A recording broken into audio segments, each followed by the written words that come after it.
Siapakah D.N. Aidit? Namanya pernah menjadi salah satu nama paling kontroversial dalam sejarah Indonesia. Selama puluhan tahun, nama D.N. Aidit hampir selalu dikaitkan dengan Partai Komunis Indonesia, dengan komunisme, dengan perebutan kekuasaan, dan terutama dengan tragedi gerakan 30 September tahun 1965.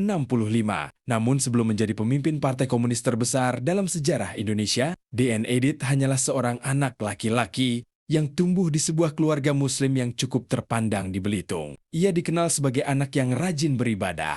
Ia belajar mengaji. Ia bahkan dikenal sering mengumandangkan azan di lingkungan tempat tinggalnya. Lalu bagaimana seorang anak dari keluarga yang religius dapat berubah menjadi seorang pemimpin Partai Komunis Indonesia? Apa yang sebenarnya terjadi dalam perjalanan hidupnya? Dan bagaimana kisah hidupnya berakhir dengan sangat tragis pada tahun 1965?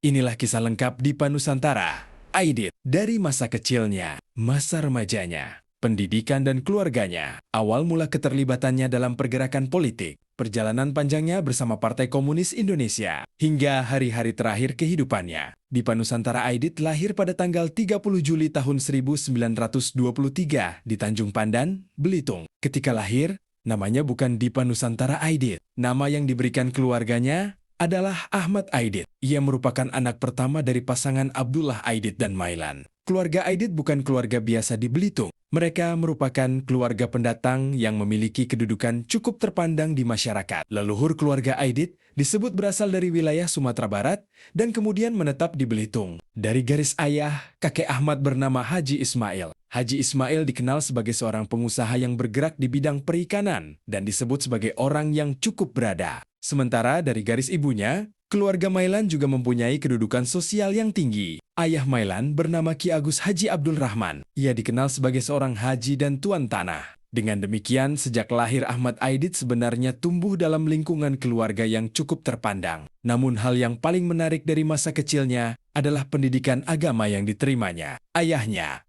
Abdullah Aidit, dikenal sebagai tokoh agama di Belitung. Abdullah juga dikenal sebagai tokoh yang mempunyai perhatian besar terhadap pendidikan Islam. Ia ikut merintis organisasi yang bernama Nurul Islam. Organisasi tersebut kemudian ikut mengembangkan pendidikan Islam di Belitung. Ahmad kecil pun mendapatkan pendidikan agama sejak usia dini. Sepulang sekolah, ia belajar mengaji bersama saudara-saudaranya. Ia bahkan dikenal telah khatam Al-Quran. Di lingkungan masyarakatnya, Ahmad dikenal sebagai anak yang rajin beribadah dan sering berada di masjid. Salah satu cerita yang menarik adalah bahwa Ahmad sering diminta mengumandangkan azan karena suaranya dianggap keras dan jelas. Fakta mengenai masa kecil inilah yang seringkali tidak banyak diketahui ketika orang membicarakan D.N. Aidit. Karena dalam ingatan publik, nama Aidit kemudian lebih sering muncul sebagai simbol komunisme Indonesia. Padahal masa kecilnya sangat jauh dari gambaran tersebut. Sumber mengenai keluarganya bahkan menggambarkan bahwa keluarga Aidit merupakan keluarga muslim yang taat dan mempunyai perhatian besar terhadap pendidikan agama. Ketika memasuki usia remaja,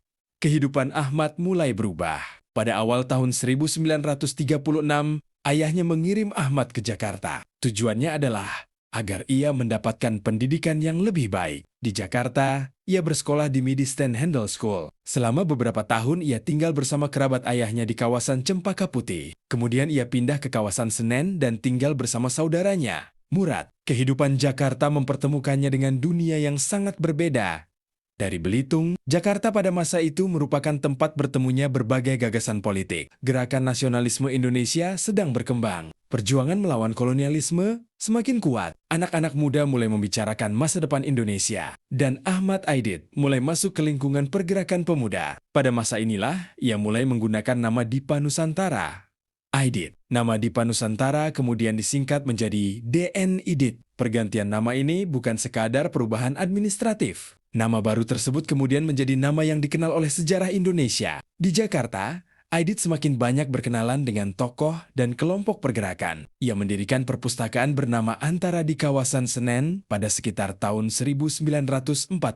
Perpustakaan tersebut menjadi salah satu ruang pertemuan dan pertukaran gagasan. Pada masa itu, gagasan politik kiri belum otomatis dipandang sebagaimana komunisme dipandang. Setelah tragedi tahun 1965, Indonesia masih berada dalam perjuangan melawan kolonialisme. Berbagai ide politik berkembang secara bersamaan. Nasionalisme, sosialisme, komunisme, Islam, politik, dan berbagai gagasan tentang bagaimana Indonesia seharusnya dibangun setelah merdeka. Aidit kemudian semakin dekat dengan lingkungan pergerakan kiri. Ia mulai mempelajari Marxisme dan gagasan komunisme. Namun perjalanan menuju puncak kekuasaan PKI tidak terjadi dalam satu malam. Jalannya sangat panjang, dan perjalanan tersebut melewati masa pendudukan Jepang. Ketika Jepang menduduki Indonesia, aktivitas politik mengalami perubahan besar. Aidit berada di lingkungan pemuda dan aktivis yang kemudian berhubungan dengan tokoh-tokoh nasional. Ia juga memperoleh kesempatan untuk mengenal berbagai pemikiran politik dari tokoh seperti Soekarno, Muhammad Hatta, Ahmad Subarjo, dan Ki Hajar Dewantara. Lingkungan, Menteng menjadi salah satu tempat penting dalam pembentukan generasi muda yang kemudian memainkan peran besar dalam revolusi Indonesia. Aidit juga berhubungan dengan berbagai tokoh pemuda yang kemudian terkenal dalam sejarah kemerdekaan Indonesia. Ketika Jepang menyerah pada tahun 1945, Indonesia memasuki masa revolusi. Pemuda bergerak cepat. Pada bulan September tahun 1945, Angkatan Pemuda Indonesia atau API dibentuk. Aidit kemudian menjadi salah satu tokoh pemuda yang berperan di Jakarta. Tetapi revolusi kemerdekaan bukanlah masa yang aman. Pada tanggal 5 November tahun 1945, Aidit bersama sejumlah anggota API ditangkap setelah terjadi serangan oleh pasukan Belanda. Ia kemudian ditahan dan diasingkan ke Pulau Onrus. Ia berada di sana selama beberapa bulan, sebelum akhirnya dibebaskan. Namun pengalaman tersebut justru semakin memperkuat keterlibatannya dalam politik. Aidit bukan lagi sekadar anak muda dari Belitung yang datang ke Jakarta untuk bersekolah. Ia mulai berubah menjadi seorang aktivis politik. Kemudian datang tahun 1948.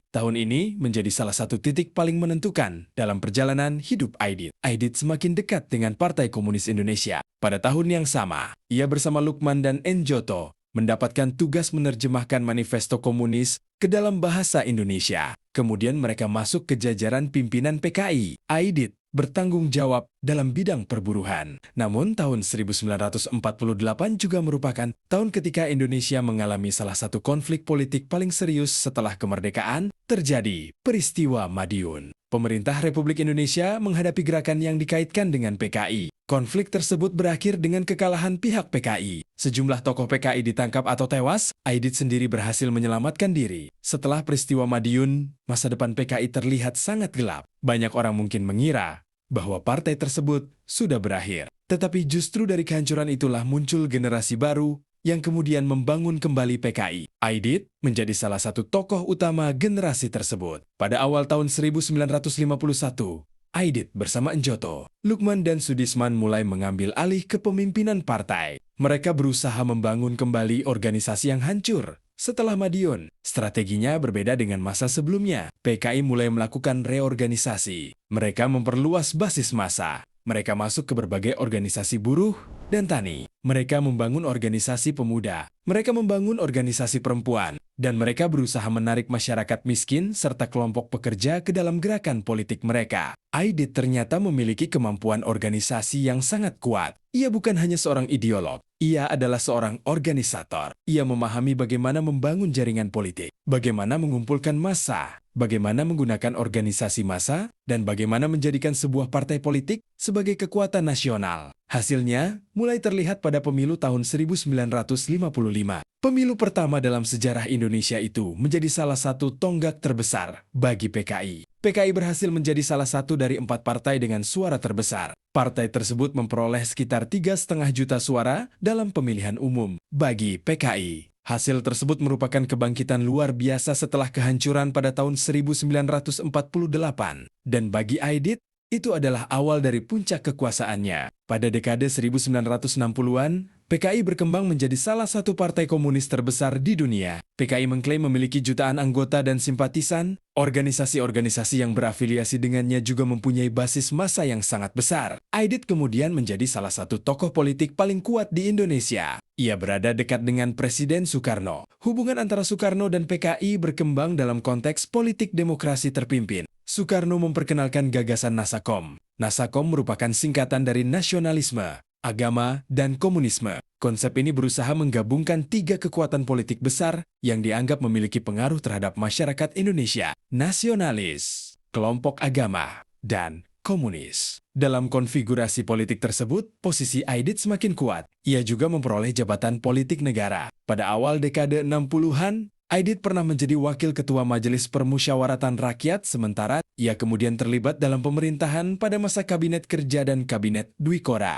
PKI berada pada posisi yang sangat kuat. Namun justru pada masa kejayaan itulah konflik politik semakin tajam. Hubungan antara PKI dan Angkatan Darat semakin tegang. Persoalan agraria menjadi konflik serius. Program Land Reform memicu pertentangan antara kelompok tani yang berafiliasi dengan PKI dan kelompok pemilik tanah. Di kota, persaingan antara kelompok politik juga semakin keras. Sementara itu, Indonesia menghadapi krisis ekonomi dan konflik internasional. Hubungan Indonesia dengan negara-negara barat memburuk. Konfrontasi dengan Malaysia berlangsung. Hubungan Indonesia dengan Amerika Serikat dan negara-negara barat juga semakin tegang. Di sisi lain, hubungan Indonesia dengan Republik Rakyat Cina semakin dekat. Dalam situasi seperti itu, PKI semakin percaya diri, dan Aidit menjadi salah satu tokoh yang paling menentukan arah partai. Tetapi kemudian datang malam yang mengubah seluruh sejarah Indonesia. Malam tanggal 30 September tahun 1965. Saat itu Aidit berada di rumahnya di Jalan Pegangsaan Barat, Jakarta. Ia sedang bersama keluarganya. Menurut kesaksian keluarga, malam itu Aidit dijemput oleh orang-orang yang tidak dikenal oleh keluarganya. Ia kemudian meninggalkan rumah. Ia tidak pernah kembali ke rumah tersebut. Peristiwa yang kemudian dikenal sebagai Gerakan 30 September berlangsung pada malam itu dan dini hari berikutnya. Sejumlah jenderal Angkatan Darat diculik dan kemudian ditemukan meninggal. Peristiwa tersebut kemudian menjadi titik balik terbesar dalam sejarah politik Indonesia. PKI segera dituduh sebagai dalang utama. Angkatan Darat di bawah pimpinan Mayor Jenderal Soeharto bergerak mengambil kendali keadaan. Tetapi sampai hari ini, persoalan mengenai siapa sebenarnya dalang utama Gerakan 30 September masih menjadi salah satu bagian paling kontroversial dalam historiografi Indonesia. Ada versi yang menempatkan PKI dan Aidit sebagai aktor utama. Ada penelitian yang menekankan keterlibatan sebagian unsur PKI. Ada pula kajian yang melihat adanya konflik internal Angkatan Darat dan berbagai aktor lain. Karena itu, penting membedakan antara fakta bahwa Aidit merupakan pemimpin tertinggi PKI pada saat peristiwa tersebut dan kesimpulan mengenai seberapa jauh ia merancang seluruh operasi. Keduanya bukan pertanyaan yang sama. Aidit memang berada di sekitar rangkaian peristiwa tersebut. Namun detail mengenai siapa yang merencanakan, siapa yang memberi perintah, dan seberapa jauh pimpinan PKI mengetahui operasi tersebut masih menjadi bahan perdebatan sejarah. Ada satu hal yang relatif jelas. Setelah gerakan tersebut gagal, posisi Aidit berubah dari salah satu tokoh politik paling kuat di Indonesia menjadi buronan. Pada awal Oktober tahun 1965, Aidit meninggalkan Jakarta. Ia dibawa menuju Yogyakarta menggunakan pesawat. Dari Yogyakarta ia bergerak menuju Semarang. Ia kemudian berpindah-pindah di berbagai wilayah Jawa. Aidit berusaha mempertahankan jaringan PKI yang sedang runtuh. Namun keadaan sudah berubah. Angkatan Darat melakukan operasi besar-besaran terhadap PKI dan organisasi-organisasi yang dianggap terkait dengannya. Para pemimpin PKI diburu. Organisasi PKI dibubarkan. Dan dalam bulan-bulan berikutnya, terjadi kekerasan politik yang sangat luas di berbagai daerah Indonesia. Jumlah korban dari rangkaian kekerasan setelah G30S menjadi salah satu tragedi kemanusiaan terbesar dalam sejarah Indonesia modern. Aidit sendiri terus berpindah tempat. Ia berada di Jawa Tengah dan kemudian bergerak ke wilayah lain. Ia berusaha melakukan konsolidasi, namun partainya sudah kehilangan kendali. Pada bulan November 1990, ruang geraknya semakin sempit. Sebuah operasi militer kemudian berhasil menemukan persembunyiannya di wilayah Solo. Pada malam tanggal 21 November tahun 1965, Aidit ditangkap. Ia kemudian dibawa menuju Boyolali. Disinilah kisah hidup DN Aidit berakhir. Menurut kesaksian Kolonel Jasir Hadibroto, Aidit dibawa ke sebuah markas militer di wilayah Boyolali. Ia kemudian dibawa menuju sebuah sumur tua. Aidit dikatakan sempat meminta agar dirinya dipertemukan dengan Presiden Soekarno. Namun permintaan itu tidak dipenuhi. Ia akhirnya ditembak mati. Tanggal kematiannya dicatat sebagai 22 November tahun 1965. Aidit meninggal dalam usia 42 tahun. Yang membuat akhir hidupnya semakin misterius adalah persoalan mengenai jasadnya. Selama bertahun-tahun, lokasi makam Aidit tidak diketahui secara pasti. Berbagai versi mengenai tempat jenazahnya muncul. Bahkan hingga bertahun-tahun setelah kematiannya, keluarganya mengalami kesulitan untuk memastikan lokasi makamnya. Kematian Aidit juga memiliki sisi lain yang jarang dibicarakan. Di balik tokoh politik yang menjadi simbol PKI itu, terdapat seorang istri dan seorang anak yang harus menghadapi akibat dari kehancuran politik tersebut. Keluarga Aidit kemudian hidup dalam bayang-bayang stigma politik yang sangat berat. Nama Aidit menjadi sesuatu yang sangat sensitif selama masa Orde Baru. Tetapi sejarah manusia tidak pernah sesederhana sebuah label. DN Aidit adalah seorang anak Belitung yang lahir dari keluarga Muslim. Ia tumbuh dengan pendidikan agama. Ia pernah dikenal sebagai anak yang rajin mengaji. Ia datang ke Jakarta untuk memperoleh pendidikan. Ia kemudian masuk ke dunia pergerakan pemuda, mengenal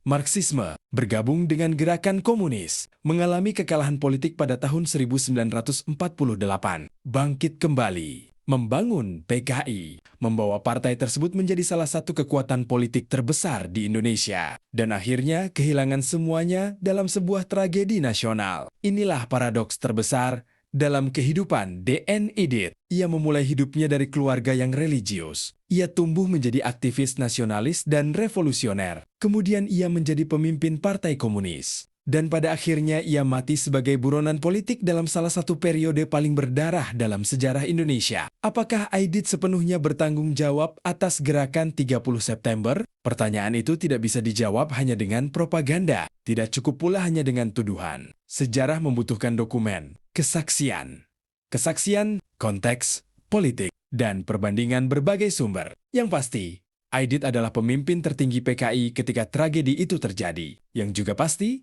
setelah tragedi tersebut PKI dihancurkan dan kekuasaan politik Indonesia berubah secara drastis. Dan yang pasti, Aidit sendiri tidak pernah mendapatkan kesempatan untuk menjalani persidangan terbuka yang dapat memperlihatkan seluruh keterlibatannya secara hukum. Ia ditangkap, ia dibawa ke Boyolali, dan ia ditembak mati tanpa persidangan, tanpa kesempatan untuk menyampaikan seluruh versinya di depan pengadilan. Begitulah akhir kehidupan seorang manusia yang pernah berada di pusat kekuasaan politik Indonesia. Dari Tanjung Pandan menuju Jakarta, dari seorang pelajar menjadi aktivis, dari aktivis menjadi pemimpin partai, dari pemimpin partai menjadi salah satu tokoh paling berpengaruh di Indonesia, dan dari sana jatuh menjadi buronan yang akhirnya tewas dalam pengejaran. Kisah DN Aidit menunjukkan satu hal penting, bahwa sejarah tidak pernah hanya terdiri dari tokoh baik dan tokoh jahat. Di balik setiap nama besar, terdapat masa kecil, keluarga, pendidikan,